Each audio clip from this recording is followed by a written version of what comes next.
Hey guys, Furum here, and welcome to my first ever Forza Horizon 5 car review. Today I'm going to be testing the Toyota Supra MK5 in multiplayer in A-Class. I'm going to be using an all-wheel drive tune at rank 800 by Papa Josh 1591. Please consider subscribing if you haven't already, and be sure to check out my Furum Clips channel, as well as the Purple Team Discord. Links to those will be in the description, and I hope you enjoy the video. So a lot has changed since I made my first Forza Horizon 5 video talking about my first impressions of the game 2 weeks ago when it was first launched. The first one of these is that they released a hotfix for the game, which at least for me fixed the crashing issues I was having on startup. Like, the game would launch fine, but whenever I got into the world and started driving, the game would instantly crash unless I was running as administrator. Now I can play the game not as administrator, as I did in all of these sessions, and I was totally fine. So if you have been plagued by any kind of crashing issues since this game first came out and might not have been able to play it, definitely download the hotfix if you haven't yet.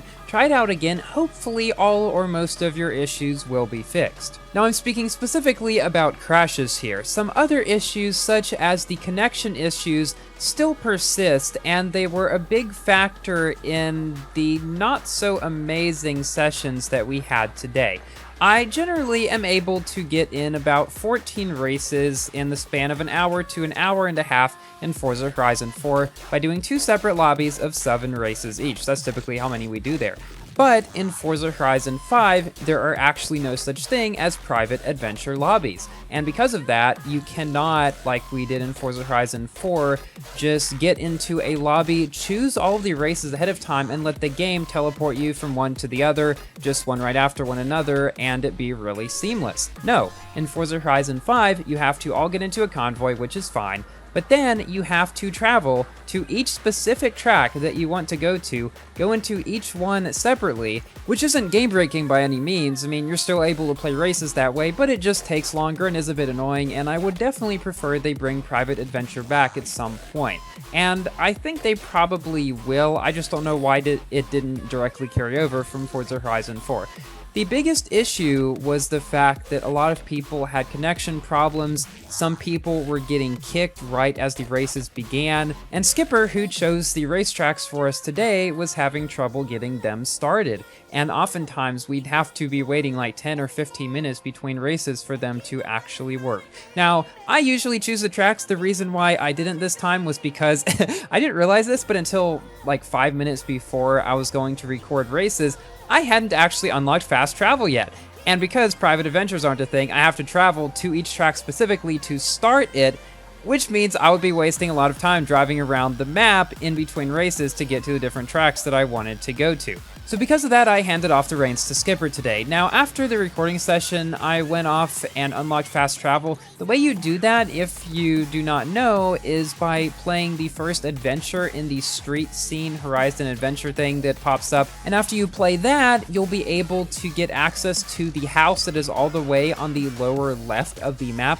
If you buy that, it's 2 million credits, and I forget the name, but if you buy it, you will get access to fast travel around the map, and I believe that's the only way you can actually get access to it. It's super useful, so I would absolutely recommend that anyone goes and gets that if you have not yet. And just like in Horizon 4, each fast travel from the beginning costs 10,000 credits apiece, which can add up rather quickly if you do it a lot, but around the map there are fast travel boards, just like again in Horizon 5, that you can go and smash and get that down, and eventually if you find all 50, you can get it down to 0. So you can get free fast travel that way, which I am definitely going to do.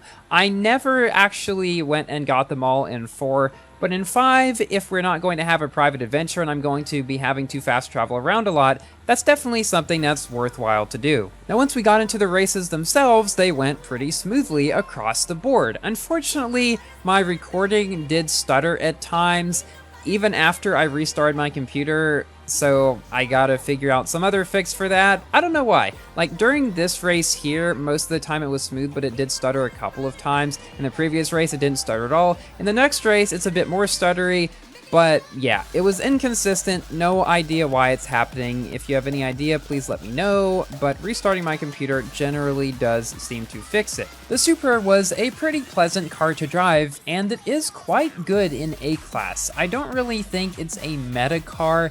but some of the tunes that you can get in it are very fast on certain tracks. The tune I'm using right now was recommended to me by Ardno, who said it could do a 104.x on the Horizon Mexico circuit, which is very good for an A-class car by any means, and he even said he was able to beat some Bone Shakers in it. And the Bone Shaker, just like in Forza Horizon 4, is kind of a very powerful A-class car that did carry over from game to game. This tune is one of the ones that relies on more power but is heavier. There is also a tune by Only Naps that I tested out that is lighter but with less power.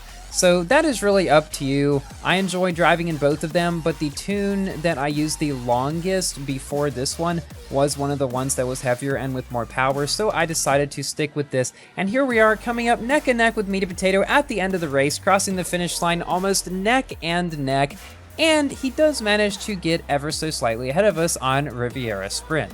Now, this next race is on a track that has quickly become one of my favorites in the entire game, the Copper Canyon Sprint. I just really enjoy the scenery. There are a lot of straight sections that you can show off your car's top speed, and I just find it to be a lot of fun. Unfortunately, this race did make my recording stutter, not entirely sure why, but it was such a good race that I wasn't going to leave it out. I'll do everything I can to figure out a fix to the recording issues. I had them figured out for 4, but it seems like some of the things I did there don't work entirely in 5, which I did not know as I was recording, thus these issues. If you would like to join in these lobbies in the future, if you join the Purple Team Discord, there is a special roles channel which you can go to and choose the Forza role, and then you will get pinged every time that I do one of these lobbies.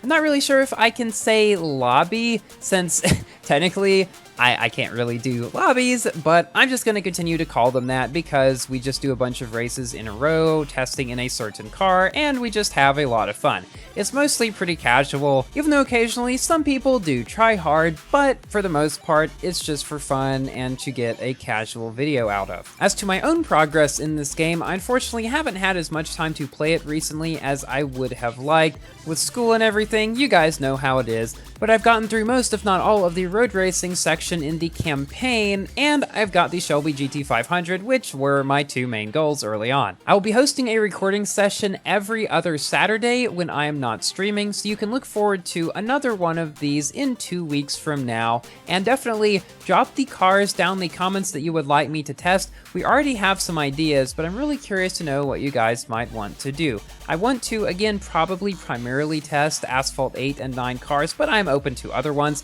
Like this one here, this Mark 5 Supra is not in any Asphalt game, but as I said in plenty of previous videos, I wanted to bookmark the beginning of Forza Horizon 4 and the end of Forza Horizon 5 on my channel with 2 cars of the same, one old, one new. The Supra was perfect for that since it is only in Forza Horizon 5 now, at least in the games that I play. And while we're talking about the car, I guess it's time for my general review. I would definitely consider it to be an above average car in A-class, not the very best, but its acceleration was quite good, its top speed was pretty good, at around 170 to 180 miles per hour depending on which tune you choose, and I found that although it maybe has a slight tendency to oversteer, at least with the tune that I used, overall it's a very planted car and it goes pretty much right where you want it. And I gotta say, I really like the new tunes interface in Forza Horizon 5 with showing you how good the car is off-road. It shows you the exact top speed it will get to, the acceleration, the lateral G's, and the handling, a lot more information than we got in 4. This makes it, at least for me, even easier to choose a tune that is right for what I want it to do. Now, I am trying to learn tuning myself so that I can make some of my own, because I know that's very important, by watching some videos by Hoki Hoshi on YouTube. He split them into an upgrade video and a tuning specific video. And with that, we cross the finish line just ahead of Meaty and take the victory in this final race. Thank you all so much for watching. Please do like the video if you have enjoyed, and consider subscribing for more Asphalt, Forza, and other games content. And I will see you in my next video. Goodbye!